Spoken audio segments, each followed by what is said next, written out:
আমি 2004 সাল থেকে মৎস্য চাষের সাথে জড়িত। প্রথমত কথা হইল অ্যারোটর আমি মাস 2 যাবত ব্যবহার করতেছি।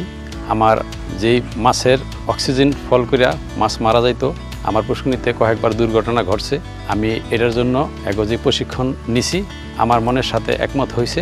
বিগত 2 মাস আমি মাছ চাষ করছি। এই মাছ চাষের পরিপ্রেক্ষিতে আমার পুষ্করিণীতে অ্যারোটর থাকাকালীন আমার পুষ্করিণীতে কোনো মাছ মারা যায় নাই, মাছ ভাসে নাই।